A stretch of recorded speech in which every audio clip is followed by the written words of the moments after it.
एक समय की बात है। चुलबुलापुर नाम का एक गांव था, जहां के लोग बड़े ही खुशहाल थे। लोगों के पास बहुत अधिक पैसे तो नहीं थे, पर हृदय बहुत बड़ा था सबका। पर वहां की दिक्कतें बढ़ती जा रही थी। लोगों को कोई समाधान भी नहीं सूझ रहा था। तभी एक दिन उस गांव में एक जादूगर आया।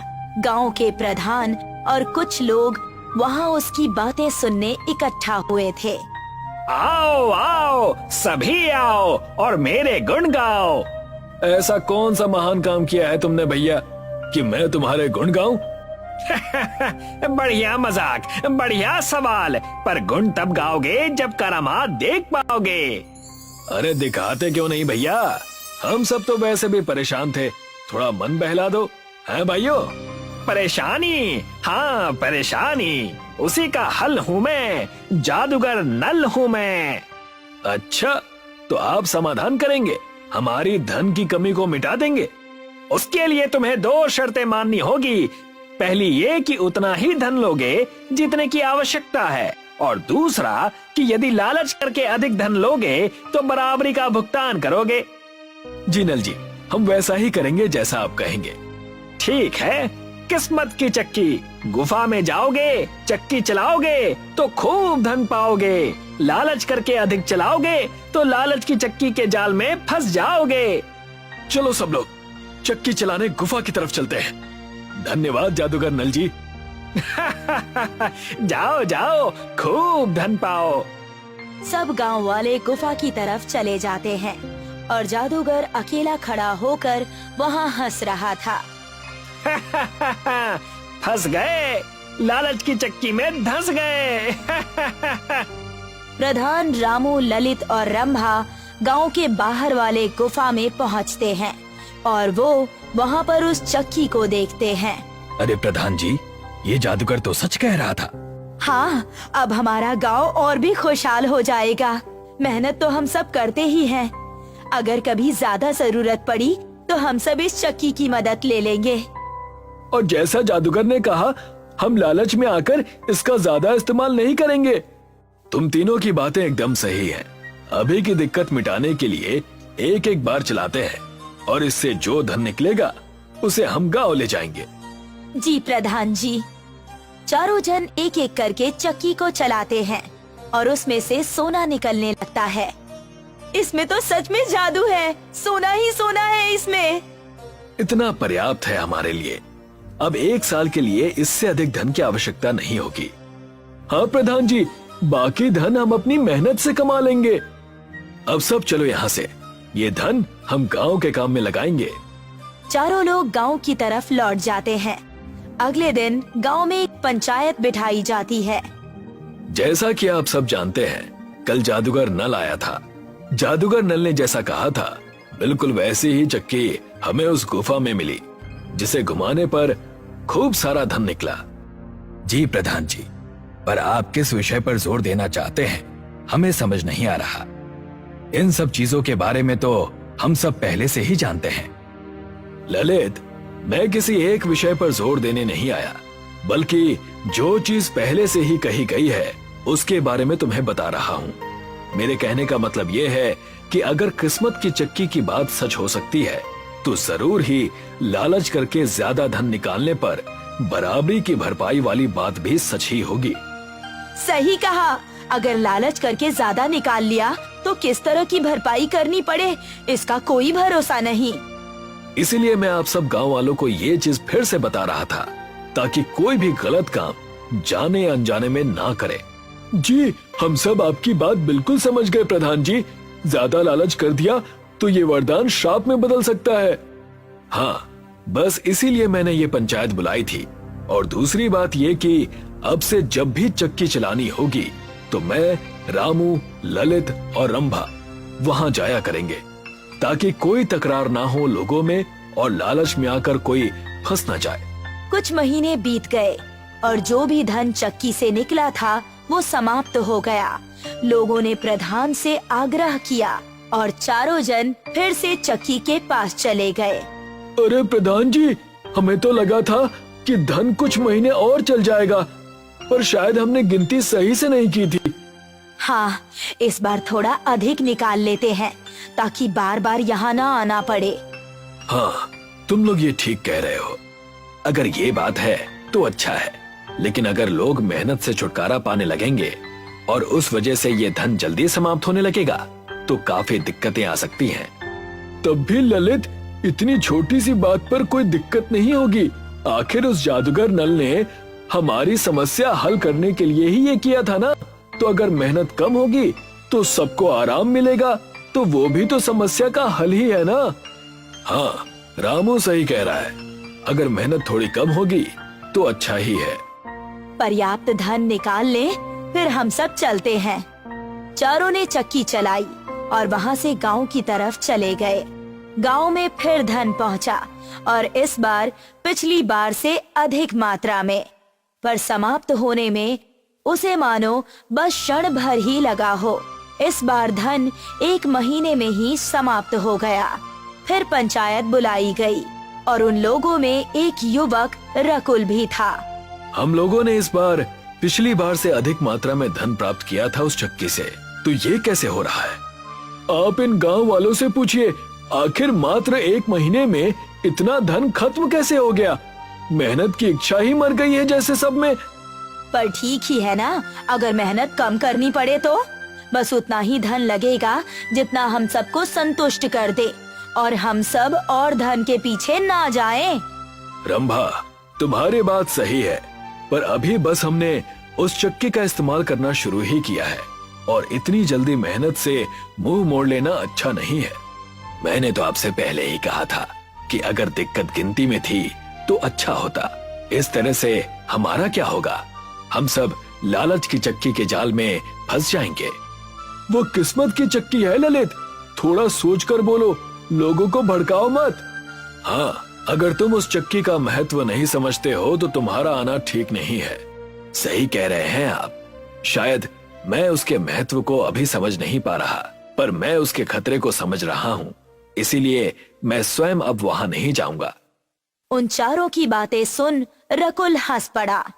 आप सब इस तरह बात करते हैं जैसे हम गांव वालों की गलती हो। कहना क्या चाहते हो?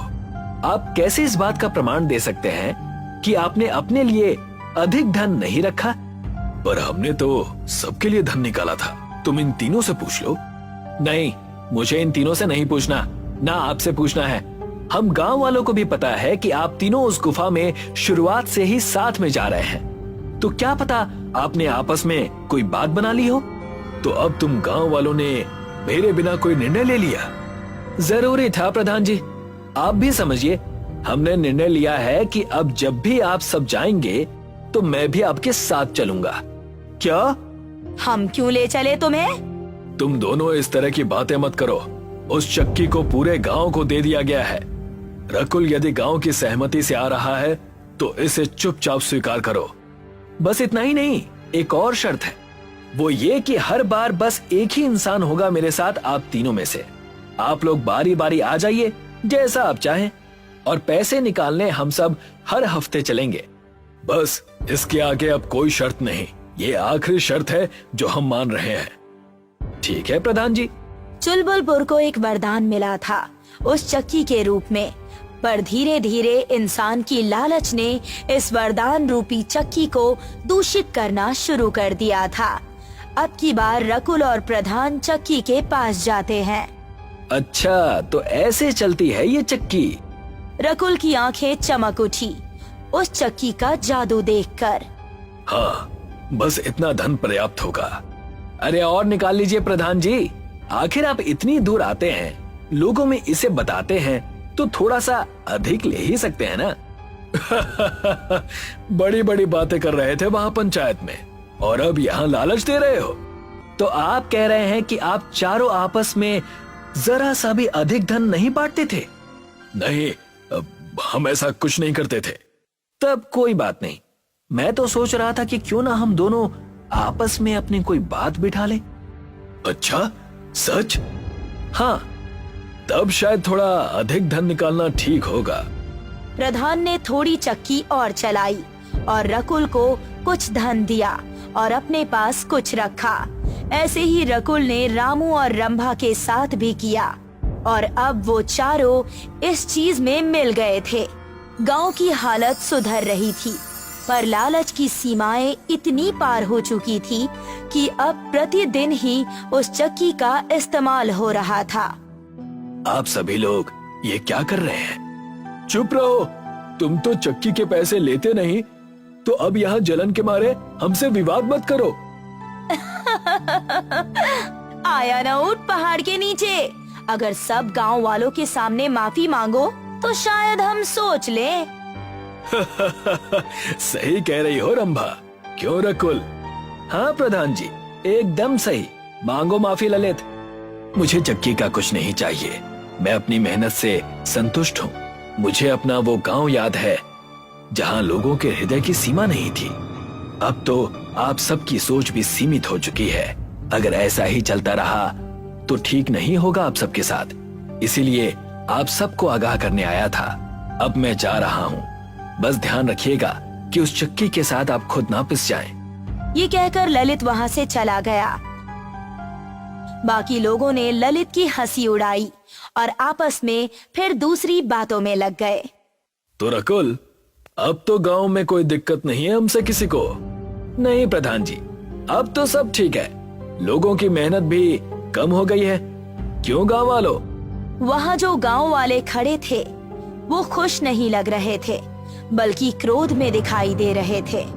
अरे ऐसे क्या देख रहे हो? अब तो सब ठीक है ना? सब ठीक है? क्या ठीक है? तुम चारों के घर हम सबसे बड़े हैं। इतना ही नहीं, तुम्हारे पास जो भी ऐशो आराम की चीजें हैं वो हम सबसे अधिक मूल्यवान हैं। रकुल भी तुम सबके साथ मिल गया है। हम सब गांव वालों ने ये निर्णय लिया है कि चक्की किसी एक की नहीं है। हम सबका जब मन होगा तब हम उसे चलाएंगे। अच्छा, अब तक कोई दिक्कत नहीं थी और अब ये सब करने लगे तुम लोग? मैंने इस गांव के लिए कितना कुछ किया है और अब थोड़े से धन के लिए मुझे धोखा दे रहे हो? इन सब से बात करना ही बेकार है प्रधान जी। हम भी अब से बिना रोक टोक के चक्की चलाएंगे। आए बड़े, देखते हैं क्या करेंगे। चलो गुफा की ओर प्रधान जी। अब लोगों में फूट पड़ गई थी। गांव के सब लोग चक्की चलाने के लिए दौड़ने लगे। रामू, पकड़ चक्की को। सब लोग आपस में खींचातानी करने लगे। तभी अचानक वो चक्की बड़ी हो गई और लोगों को चुंबक की तरह अपनी ओर खींचने लगी। बचाओ! छोड़ दो हमें, छोड़ दो हमें। सभी के सभी उस बड़ी सी चक्की से चिपक गए और चिल्ला रहे थे। तभी अचानक वो जादूगर वहाँ आता है। जादूगर नल है मेरा नाम, गाओ मेरा गुणगान। ये सब तुम्हारी गलती है, हमें छोड़ दो वरना तुम्हारे साथ ठीक नहीं होगा। क्या करेगा मेरा? पहले चक्की से जान तो छुड़ा ले तेरा। पहले ही कहा था, जितना पर्याप्त है उतना धन निकालोगे तो गांव को पावन पाओगे, और जो लालच कर ज्यादा निकालोगे तो बराबर का भुगतान भी करोगे। क्या? तो हम सब ऐसे ही चिपके रहेंगे? अब ऐसे ही चिपके रहो, अपने ही लालच दे लिपटे रहो। बहुत पसंद थी ना ये चक्की, तो अब दूर मत भागो और इससे जमे रहो। नहीं, हमें यहाँ से छुड़ा लो, हमें इससे चिपके नहीं रहना। गांव वालों, अब ये चक्की तुम सब आजीवन घुमाओगे। गांव के लोग उस चक्की से छूट जाते हैं, पर जैसे कोई शक्ति उन्हें मजबूर कर रही हो, वो सब मिलकर बड़ी चक्की को घुमाने लगते हैं। क्या गांव वाले जादूगर के जाल में फंसे या चक्की के जादू में? क्या उनकी इस दशा का कारण उनका लालच था या ये तीनों चीजें आपस में जुड़ी थी? बात जो भी थी, पर अब गांव वालों का जीवन उनकी लालच ने समाप्त कर दिया और ललित के अलावा सभी गांव वाले लालच की चक्की में पिस गए।